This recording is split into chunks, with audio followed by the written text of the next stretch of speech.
अस्सलाम वालेकुम नाजरीन, स्पेशल टीवी के प्रोग्राम दस्तक के साथ मैं हूं आपका मेजबान मोहम्मद मुआविया। नाजरीन, आज हम आपके पास एक ऐसा प्रोग्राम लेके आए हैं जो इंसानी जिस्म के बारे में है। इंसानी जिस्म को कुदरत का एक शाहकार बयान किया जाता है और कुदरत का जो ये शाहकार है इसको तादमे ज़ीस्त पूरी जिंदगी सेहतमंद कैसे रखा जा सकता है, हम इस पर बात करेंगे। हमारे आज के मेहमान हैं डॉक्टर शाहिद रशीद। डॉक्टर साहब अस्सलाम वालेकुम। वालेकुम सलाम। Welcome to our studio. Thank you very much. आप अपना कुछ तारुफ करवा दीजिए। तारुफ इस हिसाब से है कि मैं बेसिकली एक होलिस्टिक डॉक्टर हूँ और उस हवाले से पिछले 30 to 40 years I am in practice. और जनरली अगर आप इसको नॉर्मली कैटेगराइज करें तो जनरल प्रैक्टिशनर की कैटेगरी में मैं फॉल करता हूँ। मैंने होम्योपैथी में भी कोर्स किया हुआ है और इसके अलावा जो होलिस्टिक मेडिसिन है इसमें मुझे यूनिवर्सिटी ऑफ मिनेसोटा से कुछ कोर्सेज करने का इत्तेफाक हुआ है। तो बैकग्राउंड बेसिकली मेरा हमेशा जो कि बैकग्राउंड ही इंसान को ग्रूमिंग कर रहा होता है और डेवलप करता है, तो उस हवाले से मेरा बैकग्राउंड पाकिस्तान एयरफोर्स से रहा है। I was fighter pilot over there and I spend lot of time there. लेकिन बाय चांस एक अनफॉर्चुनेट हुआ कि मेरी कैटरेक्ट डेवलप हो गया आइज में, तो उसके बाद फिर फ्लाइंग नहीं हो सकती। तो then left flying and then I thought of serving the people in health sector।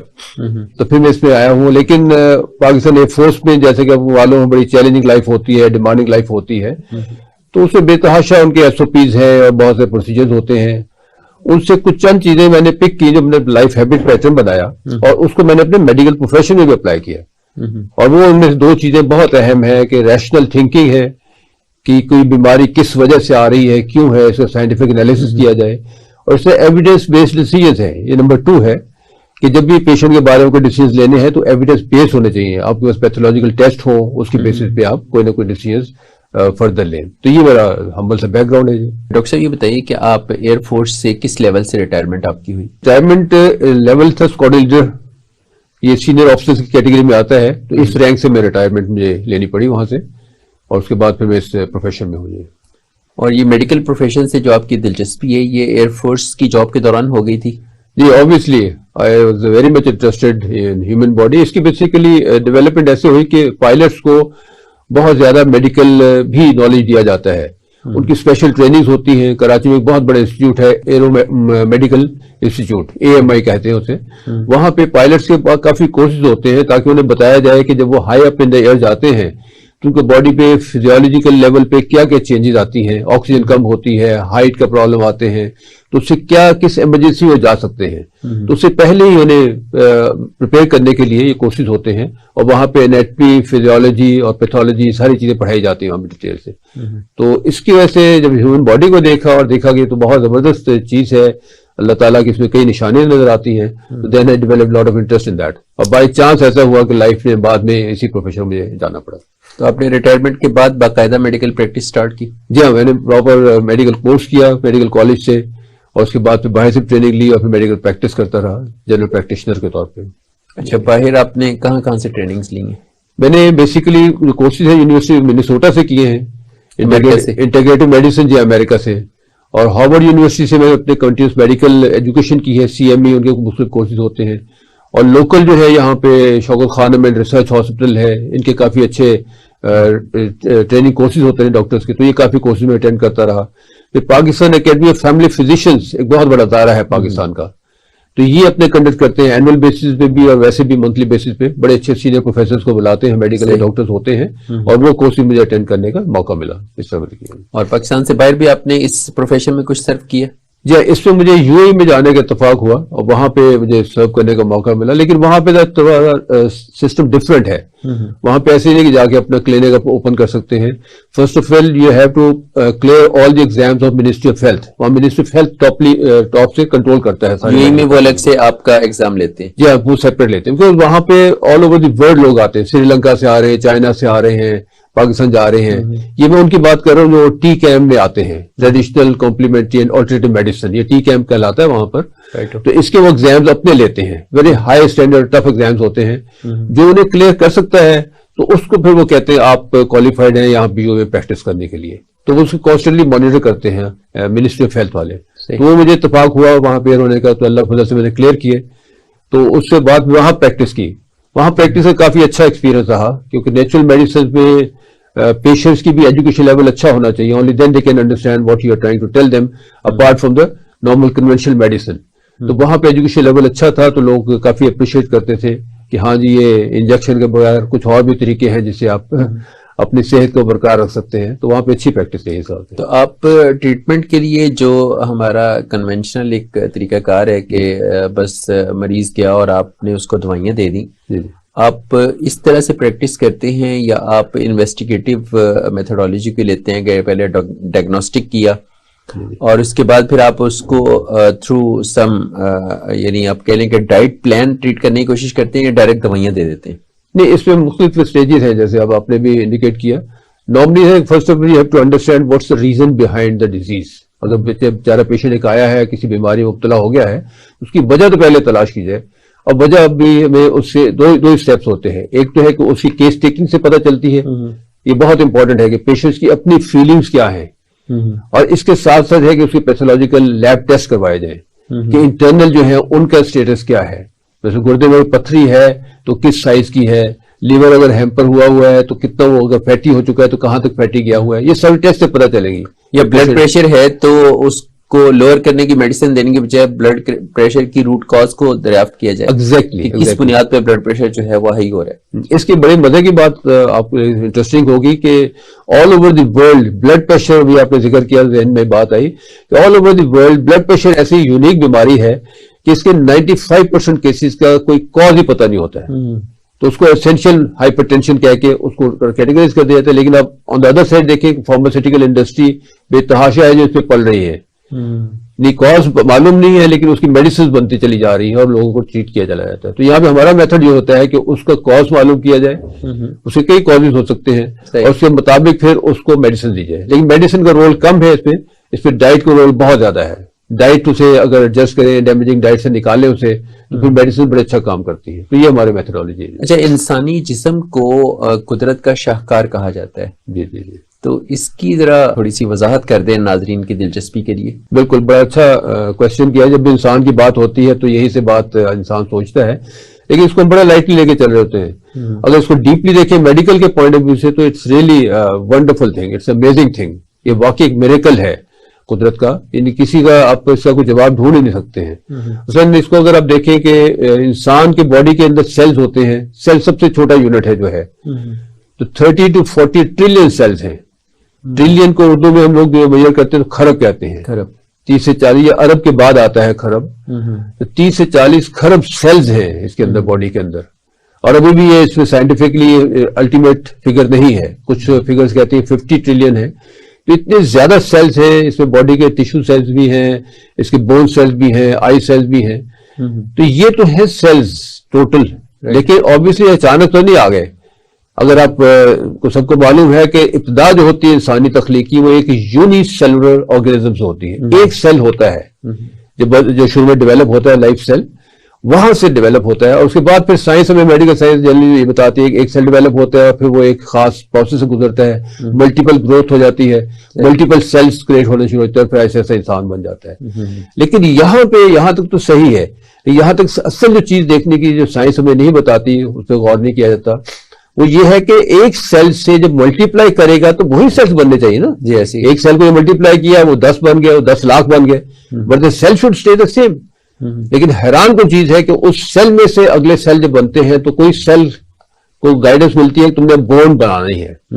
कुछ को कहा जाता है कि तुमने अब आई के सेल्स बनना है, रेटिना। आई सेल जो होते हैं वो लाइट के सेंसिटिव होते हैं, वो पिक्चर्स को पिक करते हैं। कुछ सेल्स को कहा जाता है कि तुमने हार्ट सेल्स बनना है।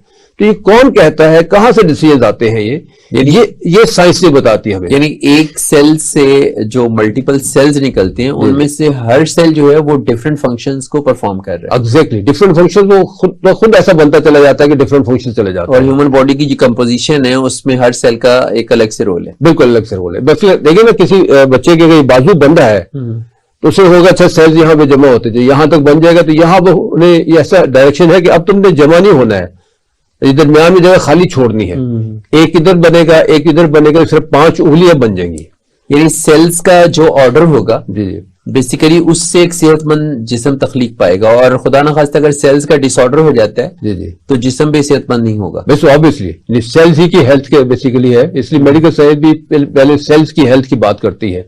अगर सेल्स की हेल्थ सही मेंटेन कर रहे हैं तो ऑब्वियसली जब उनका कॉम्बिनेशन बनेगा वो भी एक हेल्दी ऑर्गेनिज्म होगा। तो ये तो है इंसानी जिस्म की तख्लीक के अंदर शाहकार जो आपने बात की थी कि वहां पे नजर आता है कि ऐसी अजीम शान चीज बन रही है और ऐसे एस्टॉनिशिंग फैक्टर से बन रही है। तो इस पे साइंस को मजीद हमें जवाब देना चाहिए। साइंस है जो कि बेसिकली डील करती है very nicely what, how and why. तो यहाँ पे हाउ एंड व्हाई को एड्रेस नहीं हो रहा यहाँ पर कि ये कैसे सेल्स हैं जो मुख्तलिफ शक्लें इख्तियार करते हैं। इस व्हाई के ऊपर मजीद हमें सोचने की जरूरत है और काम करने की जरूरत है। सही, ये है जी चीजें जो अच्छा, सेल्स के अलावा मजीद इंसानी जिस्म की जो साख्त है और उसके जो बाकी मामलात हैं जिसे हम एक सेहतमंद जिस्म से ताबीर करते हैं, तो उसमें सेल्स के अलावा और किन ऑर्गन्स का या किन टिश्यूज वगैरह हैं उनका रोल है? इसमें तो इंसानी जिस्म का कोई भी हिस्सा ले लें वहां पे आपको एस्टॉनिशिंग चीजें नजर आएंगी। इसकी कंपोजिशन ऐसे बनती है, यूनिट सबसे बुनियादी चीज जो है वो सेल है। मुख्तलिफ सेल जब मिलते हैं तो वो टिश्यूज बन जाते हैं, राइट। मुख्तलिफ टिश्यूज जब बनते हैं तो वो एक ऑर्गन बन जाता है। ऐसे मुख्तलिफ ऑर्गन जब बनते हैं तो चौथी स्टेज होती है सिस्टम्स बन जाते हैं, मतलब सर्कुलेटरी सिस्टम्स कहते हैं। उसके अंदर हार्ट है, ब्लड वेसल्स हैं। ऐसे हम रेस्पिरेटरी सिस्टम कहते हैं, निजाम तनफ्फुस। उसके अंदर हमारे लंग्स हैं और बाकी कई और चीजें आ जाती हैं।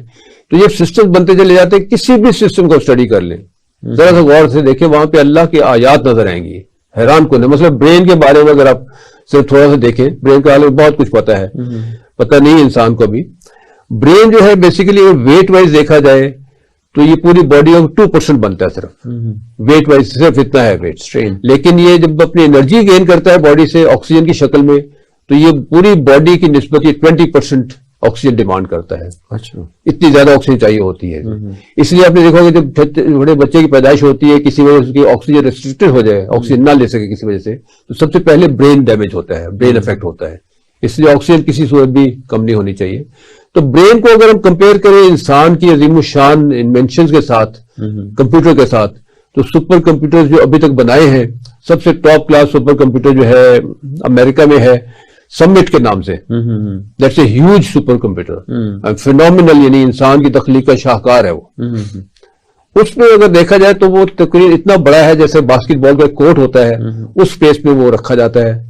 और वो जो एनर्जी लेता है, इलेक्ट्रिकल करंट जो लेता है, वो तकरीबन 16 मेगावाट है। 16 मेगावाट इज ह्यूज करंट। इसको अगर हम कॉन्सेप्ट को क्लियर करना चाहें तो एक छोटा जो कस्बा है, जो कस्बा तो नहीं बल्कि शहर, छोटा शहर साइज की जो आबादी है, वो उसके 16 megawatt is good enough to fulfil their needs, electrical needs. तो ये इतनी ज्यादा लेता है। फिर उसकी स्पीड जो है वो फ्लॉप्स में गिनी जाती है, फ्लेक्सिबल ऑपरेटिंग पॉइंट्स पर सेकेंड, तो वो तकरीबन कोई 10⁻15 पे जाती है। ये तो एक तरफ सुपर कंप्यूटर है।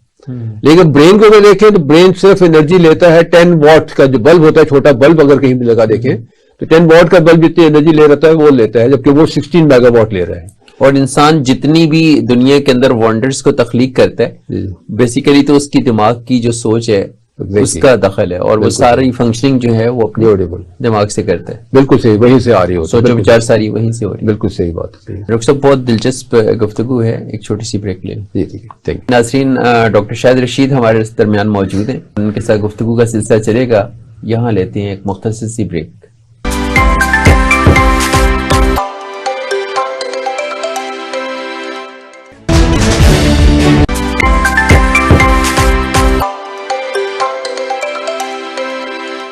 वेलकम बैक नाज़रीन। डॉक्टर साहब ये बताइएगा कि इंसानी जो सेहत है उसकी इंसानी जिंदगी में क्या अहमियत है, और अच्छी सेहत कहते किसको है? बिल्कुल बड़ी अच्छी बात है, हर इंसान के इंटरेस्ट की चीज है। अच्छी सेहत जो है बेसिकली इसके फवाइद क्या है, अगर इसको देखा जाए तो सबसे पहली बात तो यह है कि अच्छी सेहत के साथ इंसान कंफर्टेबल और आरामदेह जिंदगी गुजारता है। बार बार के डॉक्टर्स विजिट्स नहीं होते हैं, तकलीफ में नहीं जाता है। और दूसरी बात यह है कि अगर इंसान अच्छी सेहत मेंटेन कर रहा है तो उसकी प्रोडक्टिविटी बढ़ती है। किसी भी प्रोफेशन में है वो काम ज्यादा करेगा, एनर्जी के साथ करेगा और हाई क्वालिटी वहां पे प्रोड्यूस कर सकता है। इंसान की जात के लिए भी और नेशनल लेवल पे भी अगर हमारे पब्लिक की प्रोडक्टिविटी बढ़ रही है तो नेशनल एसेट्स एक किस्म का बढ़ रहा है। फिर यह है कि इंसान की मजीद ज़ाती ज़िंदगी में ज़वाजी ताल्लुकात जो होते हैं, मामला जो हैं, वहाँ अपनी जिम्मेदारियां बड़ी अच्छी अंदाज में निभाई जा सकती हैं। घरेलू मामले हैं उनके अंदर ज़्यादा अच्छी कर सकता है। तो ये सारी चीज़ें हैं कि जो है, लेकिन इसके हवाले से एक और एंगल में हमें ज़रूर इसे देखना चाहिए। वो ये है कि सेहत जो है अल्लाह ताला की नेमतों में से ईमान के बाद सबसे बड़ी नेमत कही जाती है। तो इसको सेहत को मेंटेन करना ये हमारा एक दीनी फरीजा भी बन जाता है, और इसके बारे में लाज़िम बात है, नफ्स के बारे में तक सवाल होगा तो सेहत के बारे में सवाल होगा।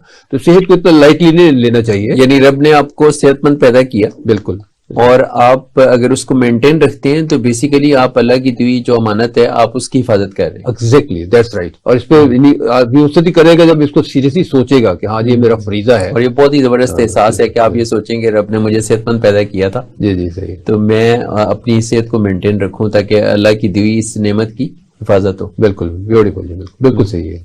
अच्छा, ये कैसे पता चलेगा कि मैं एक सेहतमंद इंसान हूँ? सेहतमंद इंसान होने के हवाले से सेहत के जो बुनियादी असूल हैं, अगर हम उनको फॉलो करते रहें तो सेहत बरकरार रहेगी इंसान में। बुनियादी असूलों में से पहली बात तो ये आती है कि दो चीजें हैं जो कि इंसान की सेहत को मुतासिर कर रही होती हैं, पॉजिटिव और नेगेटिव वे। पहली चीज है जो कुछ हम जिस्म के अंदर डालते हैं गजा की शक्ल में, डाइट की शक्ल में, कि हम क्या खा रहे हैं, जिस्म के अंदर क्या जा रहा है, वो एक उसका जर्रा जो है वो इंसानी जिस्म का किसी न किसी मुतासिर कर रहा होता है। अगर वो अच्छी गजा है, जिस्म के मुताबिक है, तो वो अच्छे अंदाज में मुतासिर करेगी। और अगर वो डैमेजिंग फूड है, सिर्फ जायके के हद तक हमने ले लिए, चस्का ले लिया, उसका मजा ले लिया है, और इंसानी जिस्म को उसकी जरूरत नहीं थी, उसकी जरूरत नहीं है, या वहां के उसके नुकसान देती चीज, तो अगर वो चलेगी तो नुकसान करेगी। तो पहली चीज तो ये है जो इंसानी सेहत के लिए जरूरी है। और दूसरी चीज है कि इंसान कितना वर्कआउट करता है, कितना वो एक्सरसाइज करता है डेली। तो ये चीज जो है एक्सरसाइज जब हम कहते हैं तो इसका मतलब वाकई सीरियस फिजिकली एक्सरसाइज जब प्लान की जाए। एक है ना घर में भाग दौड़ होगी, इधर उधर ऑफिस में जरा हमने सीढ़ियां चढ़ ली है जी, एक्सरसाइज होगी। This is not the actual exercise which is required. ये फटीक है, इसको हम फटीक खवातीन अमूमन सारा दिन किचन में खड़े होकर काम करती हैं, जी जी, तो वो समझती हैं कि हम तो सारा दिन ही काम कर रही हैं, तो हम शायद हमें एक्सरसाइज की जरूरत नहीं। हाँ, ये मिसकॉन्सेप्शन है बेसिकली। इसका इफेक्ट तो आता है ऑब्वियसली बॉडी पे, लेकिन एक्चुअल जो है एक्सरसाइज, फिजिकल एक्सरसाइज जैसे बॉडी लेती है, वो ये है कि स्पेशल माइंडसेट हो उसके लिए। आप 20-25 मिनट निकालें और स्पेशली फोकस होके बॉडी को मुख्तलिफ एंगल्स के साथ, मसलन राइट लेग है तो उसको कोई खास मूवमेंट देनी है, लेफ्ट लेग के लिए, बाजू के लिए कुछ और मूवमेंट्स हैं, तो उसका प्लान करके एक्सरसाइज कीजिए। यानी एक स्पेसिफिक जो टाइम है जी जी, वो मिनिमम 25 मिनट्स हो या 1 घंटा हो या जो भी आपके जिस्म की जरूरत है, जी जी, उसके मुताबिक आप जो एक कैलकुलेटेड एक्सरसाइज करेंगे, जी जी बिल्कुल, उसका आपकी सेहत को फायदा होगा। दैट्स राइट, बिल्कुल। और ये ज्यादा नहीं है, अभी जो मेडिकल साइंस कहती है वो जस्ट डिमांड्स 20-25 मिनट्स अगर डेली हो जाए and about 5 to 6 days in a week हो जाए, तो that's enough for the body. तो ये तो पहला बुनियादी असूल बनता है सेहत की, अच्छी सेहत का असूल बनता है। दूसरा ये है कि इसमें जो एक ह्यूमन विजडम है, वहां पे आपने मुहावरा सुना होगा, prevention is better than cure. ये साल से इंसान ने ये अपना तजर्बे से सीखी है बात कि जो परहेज है अगर वो कर लें तो बाद में इलाज से ज्यादा बेहतर है। बाद में धक्के खाने के लिए, दवाइयां खाने के लिए बजाय पहले परहेज की जाए। तो परहेज से मुराद जो है वो उसका मतलब ये होता है कि आप नेचुरल चीजों के करीब रहें। नेचर के जितना करीब रहेंगे वो भी परहेज के अंदर आ जाता है। जितना प्रोसेस चीजें होंगी, जितने केमिकल चीजें होंगी, उतना ज्यादा आप उससे दूर जा रहे हैं और सेहत को तबाह करने वाली होंगी। यानी कुदरती चीजें आप जितनी ज्यादा खाएंगे वो आपकी सेहत के लिए अच्छी हैं। बिल्कुल। और जितना प्रोसेस्ड फूड की तरफ जाएंगे जी जी, उसमें जो बीमारियां हैं उनके पैदा होने का खदशा जो है वो बढ़ जाएगा। बिल्कुल ऐसे ही, बिल्कुल ऐसे। और ये इसको प्रूव करती है medical science. If you look at it for last about 100 years or so only, इस 100 years के अंदर ये प्रोसेस्ड फूड की इंडस्ट्री सारी डेवलप हुई है और प्रोपेगेट हुई है, पब्लिसाइज किया गया इसे। और उस दौरान जो है जब आप डाटा देखते हैं, WHO का डाटा देखते हैं, इन्होंने एक स्टडी कैरी आउट की थी विच स्प्रेड ओवर 38 years, और उसके अंदर उन्होंने देखा कि जो ब्लड शुगर के मरीज हैं अमेरिका के अंदर, उनका क्या स्टेटस रहा। वो स्टडी में बताती है कि इन 38 years के अंदर वो 500 गुना बढ़ गए।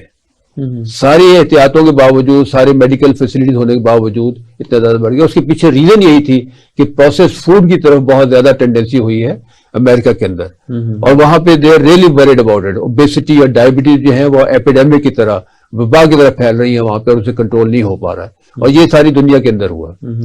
तो इसके अलावा जो आपने बात की है कि बुनियादी असूल क्या है, उनमें से एक फिर असूल। अच्छा डॉक्टर साहब, इसमें मेरा ख्याल बात हम जरूरी है वो कर लें। जी जी, प्रोसेस फूड से मुझे ये बात याद आई। हमारे यहाँ ये जो एक बात कही जाती है कि भी कुछ खाएंगे तो जिस्म में जान आएगी, तो उसके रिस्पॉन्स में फिर हम बेतहाशा खाते हैं, बेवक्त खाते हैं, और जब दिल करता है हम कुछ ना कुछ खा लेते हैं। यानी अभी कुछ खा के हटे हैं तो फिर कुछ दिल कर गया तो फिर हमने कुछ और खाना शुरू कर दिया। तो ये जो बेवक्त खाना है, ये बहुत ज्यादा खाना है, ये बार बार खाना है, क्या उससे वाकई जान शान बनती? ये बड़ा अच्छा क्वेश्चन है आपका, और ये जनरली प्रिवेल करता है हमारी सोसाइटी के अंदर। लेकिन अभी जो लेटेस्ट मेडिकल रिसर्च है वो एस्टॉनिशिंग है इस लिहाज पे कि वो इंटरमीडिएट फास्टिंग की तरफ आते हैं।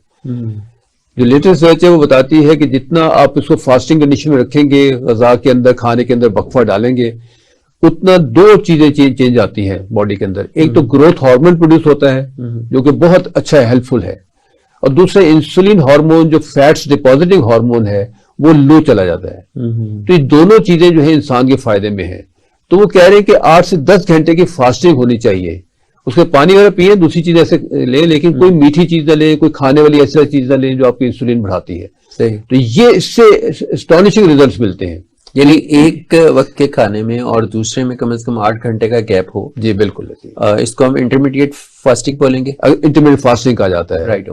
और सेकंड ये है कि इस दौरान अगर आपको भूख फील होती है या आपका कुछ खाने को दिल करता है तो आप पानी को प्रेफर करें कि आप पानी पी लें। जी जी बिल्कुल। चंद एक चीजें हैं जिससे वो इंटरमीडिएट फास्टिंग कहते हैं, कोई बनी होती है, पानी पी लें या ग्रीन टी वगैरह ले लें, इस तरह की चीजें ले लें, लेकिन उसको एक्सटेंड होने दें 8 से 10 घंटे, और उसके बाद जब भूख अच्छी तरह लगे तो फिर खाना खाएं। ये जो हमारे नॉर्मली लिविंग स्टाइल है, ऑफिस के अंदर और दूसरी जगह कहीं भी गए हैं तो फौरन कोई ना कोल्ड ड्रिंक्स आ जाती हैं, या वैसे ऑफिस में ब्रेक होगी जब स्नैक्स लेने चाहिए, 4 मील या 6 मील इन अ डे, ये है जो बहुत ज्यादा कॉज बन रहे हैं मुख्तलिफ बीमारियों के। या जितनी दफा चाय पीनी है उसका बिस्कुट लाजमी खाने।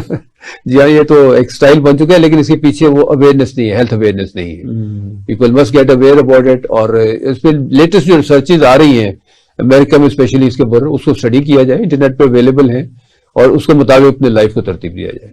सही। तो बेसिकली हम अपनी जो ईटिंग हैबिट्स हैं, डाइट इनटेक की हैबिट्स हैं, उनको इम्प्रूव करके भी तो अपनी सेहत को मेंटेन रख सकते हैं। बिल्कुल सही है। तो इसके अलावा एक और चीज जो मेरे ज़हन में आ रही है, जो आपने पूछा कि बुनियादी असूल क्या है, सेहत जब खराब होती है तो उस वक्त भी हमें ख्याल करना है कि हम किधर को जा रहे हैं। सेहत खराब होती है, 2 स्टेजेस आती हैं। एक तो वो स्टेज होती है जहां मेडिसिन से आप ठीक कर सकते हैं, और दूसरी है सर्जरी। हमारा एक जनरल जो एटीट्यूड है ओवरऑल सोसाइटी का, वो ये है कि मेरे सिर में दर्द हुआ या मुझे टेम्परेचर हुआ तो हम नॉर्मली क्या करते हैं कि हम फौरन से एक टेबलेट जो है वो पूरे मुल्क में मशहूर है, और हम कहते हैं कि बस वो ले लो तो आपका सर दर्द भी दूर हो जाएगा और बुखार भी दूर हो जाएगा। सही। अच्छा, ये रवैया तादेर अगर कायम रखा जाए तो क्या उससे कॉम्प्लिकेशंस बढ़ नहीं जाती? बिल्कुल ऐसा होता है। ये केमिकल मेडिसिन अगर इस तरह ली जाए, बेदरेग ली जाए, तो उनके अपने इफेक्ट, क्योंकि जो भी चीज अंदर जाती है वो इंसान को मुतासर करती है। और इंसान जब कहते हैं, इसमें हर तरह का इंसान है, चाहे वो डॉक्टर है, चाहे वो गरीब आदमी है, चाहे वो मजदूर है, human body is the same for everybody. तो वो जाके इफेक्ट करेगी, तो इसको अवॉइड करना चाहिए। ये बेसिकली ज्यादातर हो चुका है पिछले 100-150 साल के अंदर ही, जब से फार्मास्यूटिकल कंपनीज ने टेक ओवर किया है दवाइयां बनाने को, तो अपनी प्रोडक्ट बेचने के लिए बहुत ज्यादा इश्तिहार देते रहते हैं, उस हवाले से वो लोगों का मिसगाइड करते हैं, जबकि ये नुकसानदेह। इसमें एक बड़ी इंटरेस्टिंग एग्जांपल मिलती है हमें इन्हीं केमिकल मेडिसिन के हवाले से, कि बायर कंपनी है एक जर्मनी की, बहुत बड़ी फार्मास्यूटिकल कंपनी है। इन्होंने बड़ी रिसर्च करते हैं, बहुत अच्छी मेहनत करते हैं। समवेयर क्लोज टू 1900 पिछली सदी के शुरू में इन्होंने पेन किलर एक बनाया, बहुत अच्छा पेन किलर। उससे पहले मॉर्फिन एग्जिस्ट करता था, लेकिन मॉर्फिन का पता चला कि उसकी डिपेंडेंस क्रिएट हो जाती है, तो एक और पेन किलर बनाया। ओपीएम से कुछ एल्कलॉइड निकाले, उसको एसिटिक एसिड से इंटरेक्ट किया और वो टेबलेट्स की शक्ल में बना दिया। और that was very good pain killer.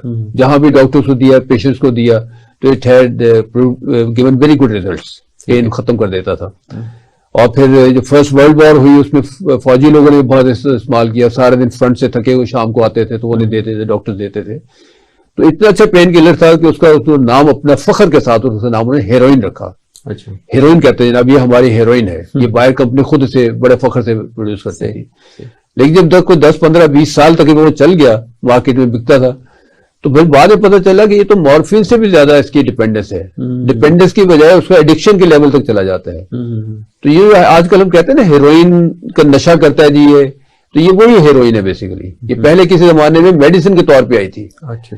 लेकिन अब वो ऑब्वियसली उसके बाद फिर यूएनओ ने भी और all over the world ban किया गया से, और अब वो हेरोइन के तौर पे एक बुरी चीज समझी जाती है। तो केमिकल मेडिसिन में ये चीज मौजूद है, इनबिल्ट मौजूद है कि उनका डिविजन होती है नेचर से, तो कोई ना कोई बॉडी पे वो इफेक्ट डालती हैं। साइड इफेक्ट्स ऐसे होते हैं वो खुद लिख के बता रहे होते हैं आपको। हर मेडिसिन के बॉटल में से निकालेंगे तो पेपर में खुद लिखा होता है वायरस दवाई के लिए ये बुरे असर भी हैं। तो ये चीजें, इससे बचना चाहिए। अगर बीमारी आई जाती है तो बहुत मजबूरी में फिर, हाँ, तो फर्स्ट स्टेप ये होना चाहिए, स्टे क्लोज टू नेचर।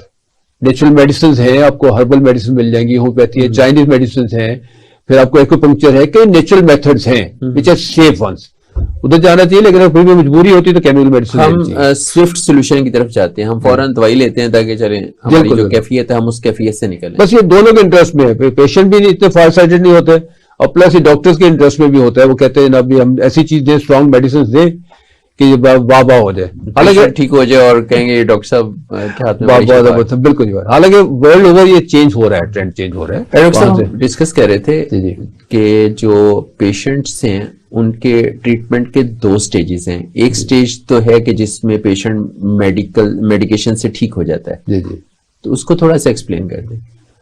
पहली स्टेज तो यही है कि इसमें मेडिसिन जब ठीक हो जाता है तो इसमें मेडिसिन के हवाले से हमें यही देखना है कि हम जितना नेचर का, ये सारी दुनिया के अंदर ट्रेंड चेंज हो रहा है। अगर आपको याद हो, पहले इस जमाने में एंटीबायोटिक्स बहुत ज्यादा दी जाती थी, अब उसकी प्रोबायोटिक्स आ रही हैं, और बाकी बाहर के कंट्रीज में एंटीबायोटिक देते हुए बहुत ज्यादा वो ब्रॉड स्पेक्ट्रम एंटीबायोटिक देते हुए बहुत मोहतात रहते हैं, वो नहीं देते हैं। तो इसलिए जितना भी आप हो सकता है क्लोज टू नेचर रहें और उसके मुताबिक अगर आप चलेंगे तो ये बी सेफ। अच्छा, मेडिकेशन से पहले डायग्नोस्टिक लाजिम है? हाँ जी, बेहतर तो ये है, बल्कि लॉजिकल है। जब तक आपको पता नहीं होगा कि किस वजह से ये प्रॉब्लम आ रहा है, उस वजह को अटेंड नहीं कर सकते हैं। इस वजह से कई दफा होता है कि बहुत उसे स्पेसिफिक पता करने के बजाय बस जनरल सिर्फ दवाई दे दी जाती है। ये भी तो एक ट्रेंड डेवलप हो रहा है ना कि डॉक्टर जो है, एक तो उनकी फीसें बहुत ज्यादा हैं अब। जी, और मतलब लाहौर जैसे शहरों में तो ज़रा बड़े शहरों में डॉक्टर्स की फीस बहुत ज्यादा है। उसके बाद फिर before giving any sort of medicine वो इतने महंगे टेस्ट लिख के दे देते हैं। तो क्या ये अब एक आप हैबिट बन गई है, एक रूटीन डेवलप हो गई है, या इसके पीछे कोई बिजनेस जो है वो इन्वॉल्व है कि एक मरीज है वो पहले मुसीबत में होता है और पहले परेशान होता है, फिर मौशी हालात आजकल हमारे मुल्क के ओवरऑल ऐसे हैं, तो जब वो डॉक्टर के पास जाता है तो बजाय इसके, पहले उसने 3,000 रुपये फीस थी, उसके बाद बजाय इसके कि डॉक्टर उसको उसके इलाज की तरफ जाए, वो उसको 10, 15, 20 हजार रुपए के जब तक टेस्ट नहीं लिख के देंगे तो उस वक्त तक ये क्यों नहीं पता चल पाता। मतलब एक डॉक्टर है, उसने 30, 35, 40 साल प्रैक्टिस की है, तो पुराने वक्तों में तो नब्ज देख के भी लोग बता दिया करते थे कि इसको क्या मसला है। तो अब ये बताएं कि इसमें किस कदर हकीकत है कि डायग्नोस्टिक की जरूरत है, और ये कैसे आइडेंटिफाई होगा कि पेशेंट को बेसिकली डायग्नोस्टिक की जरूरत नहीं है, उसको फौरी तौर पर कोई भी मेडिसिन जो है वो प्रिस्क्राइब की जा सकती है। अच्छा, नॉर्मल इसमें रूटीन डिजीज में तो ये प्रॉब्लम नहीं है, वहां पे तो डायग्नोस्टिक में जाने की जरूरत नहीं होती है।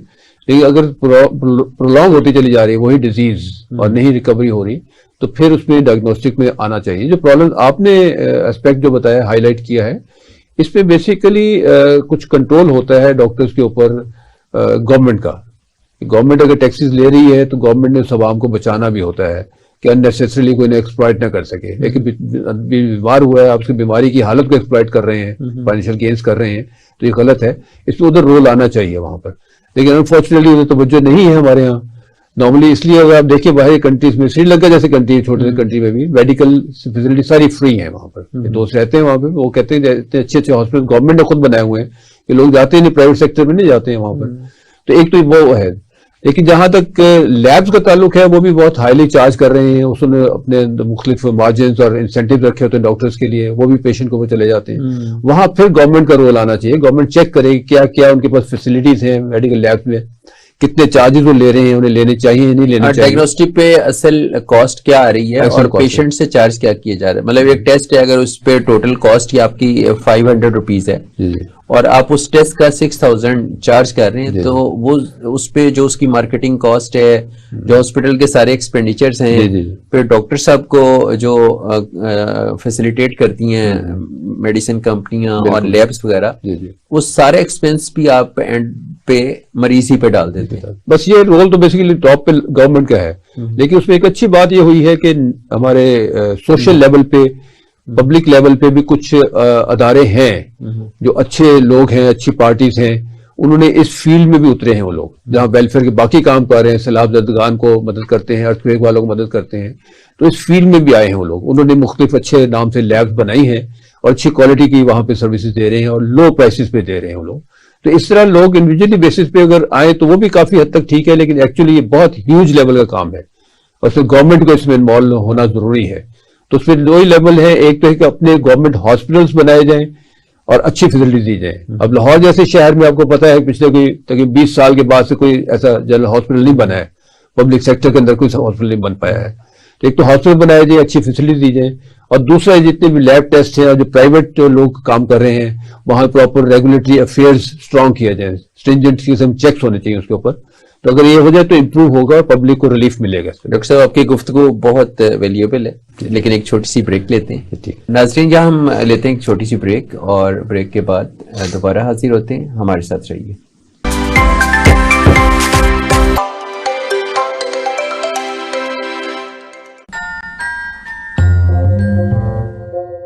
व्हाइट बोर्ड से आगे सोचो और सोचो को पंख लगा दो, ख्याला की खिड़की खोल के झांको, कायनात के राज चुरा लो।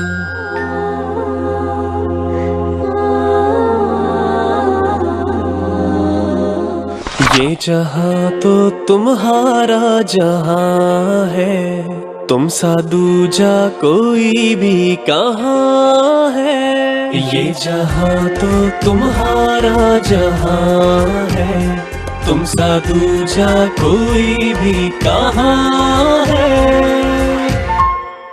दार इरकम अपनी 700 से ज्यादा ब्रांचेस में 3 लाख से ज्यादा तुलबा को बेहतरीन अखलाकी अकदार के साथ तालीम और तहजीब दोनों दे रहा है। दार इरकम, तालीम तहजीब साथ साथ।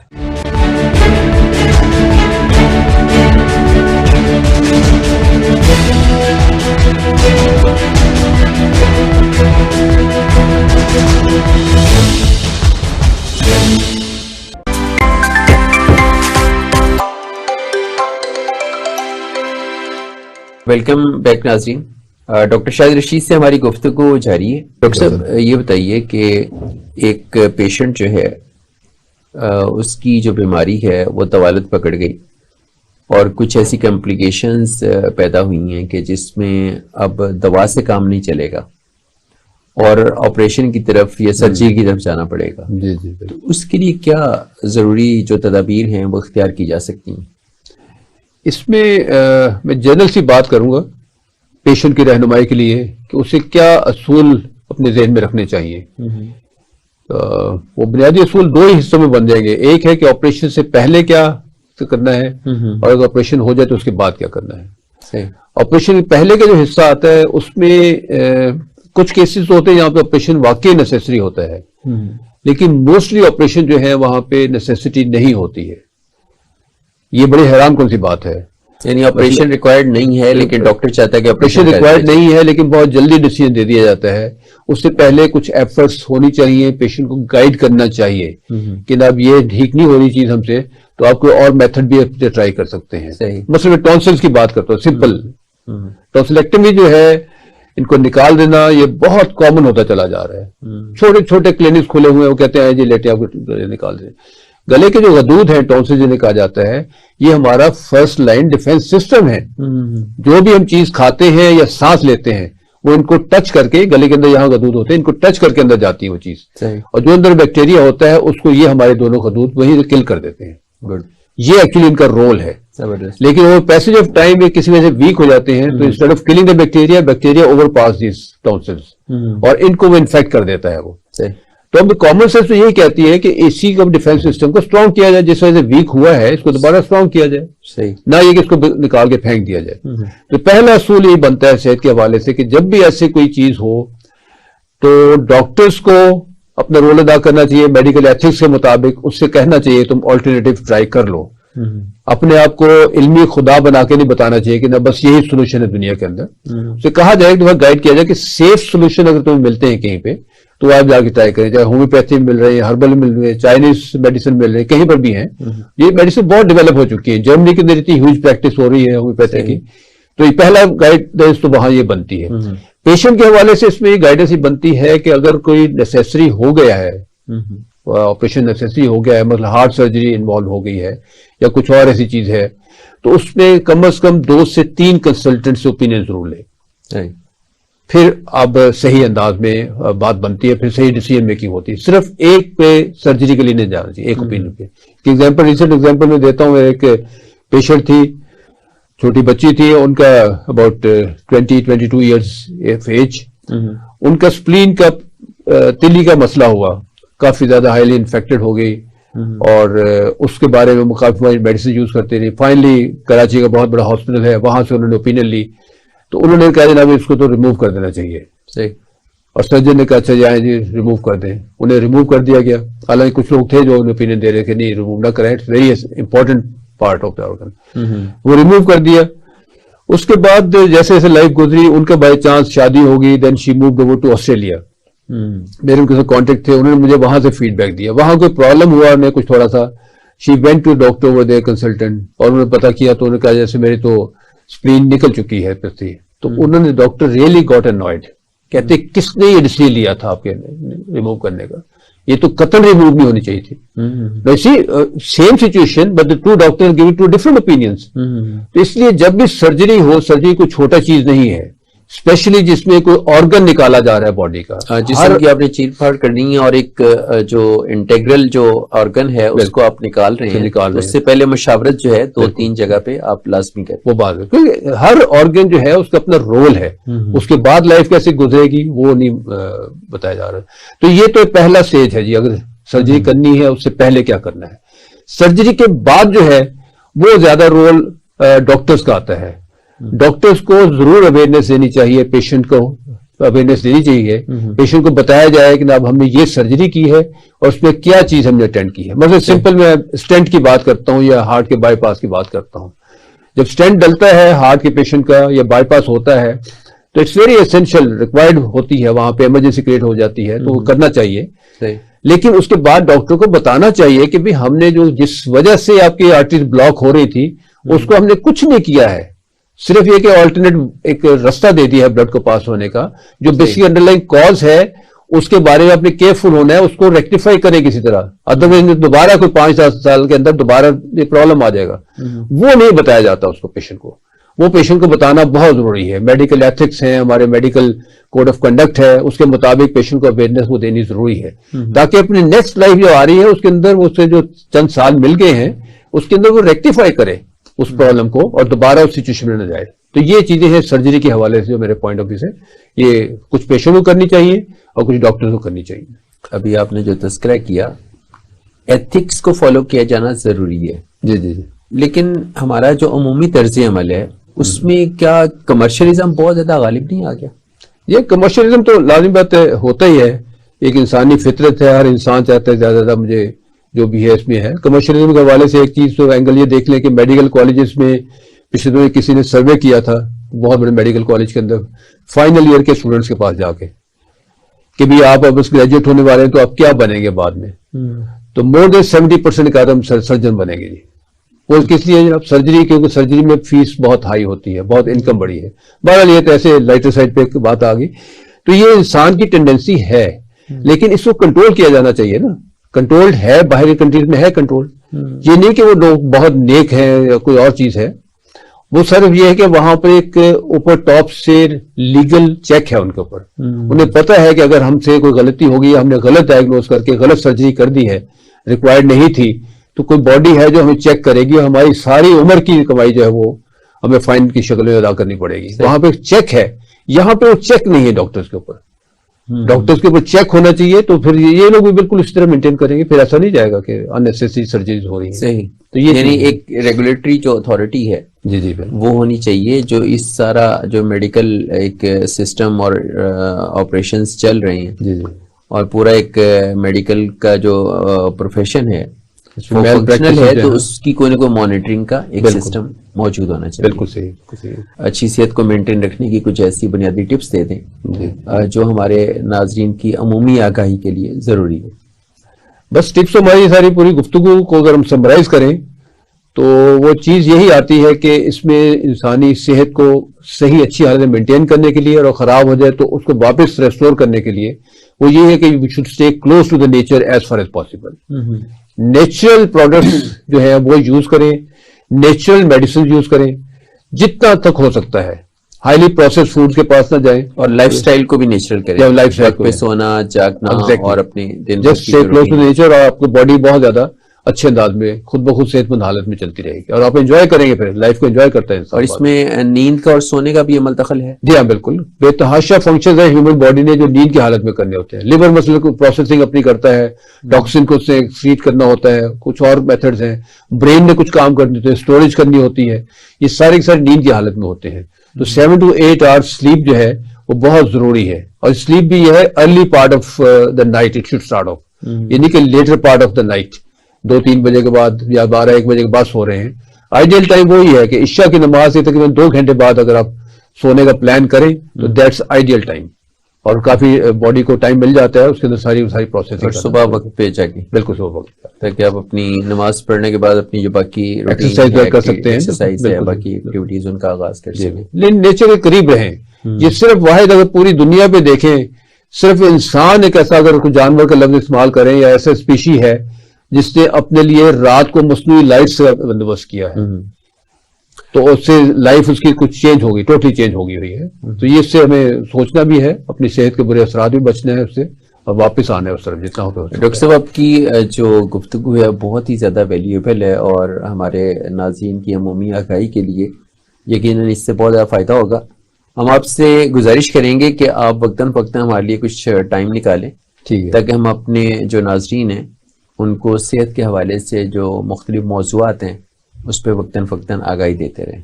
दैट बी वेरी फाइन इंशाल्लाह आई विल बी अवेलेबल। और उसमें ऑब्वियसली सेहत बहुत वाइड टॉपिक है, तो उसको हम कभी नेक्स्ट टाइम ऐसा हो कि सिस्टम्स के हवाले से कभी हार्ट सिस्टम को ट्रीट कर लिया, कभी उसको रेस्पिरेटरी सिस्टम को, जो गुर्दे का निजाम है उसके एक्सक्रीटरी सिस्टम को उसको ले लिया, तो उसके मुताबिक हम गुफ्तगू करते रहेंगे और नाज़रीन को हम गाइड कर सकते हैं। डॉक्टर साहब बहुत शुक्रिया, thank you very much. Thank you very much. नाज़रीन, हमने डॉक्टर शाहिद रशीद से ये जानने की कोशिश की कि इंसानी जिस्म जिसे कुदरत का शाहकार कहा जाता है उसको तादम जिंदगी सेहतमंद रखने की क्या जरूरियात हैं और कौन सा एक ऐसा लाइफस्टाइल हम अडॉप्ट करें कि जिस पे चल के हम उस जिस्म को सेहतमंद रख सकते हैं और अगर खुदा न खास्ता हमें बीमारियां दरपेश हों तो उनमें हमारा जो रवैया है उन बीमारियों की ट्रीटमेंट का, उनको ठीक करने का या उनके इलाज मुआवजे का वो क्या होना चाहिए और उसमें डॉक्टर्स की और मेडिकल प्रोफेशन की क्या जिम्मेदारियां हैं। मुझे उम्मीद है कि आपको हमेशा की तरह हमारा ये प्रोग्राम भी पसंद आया होगा। अपने फीडबैक से जरूर आगाह कीजिएगा। अपने मेजबान मोहम्मद मुआविया को इजाजत दीजिए। अल्लाह हाफिज।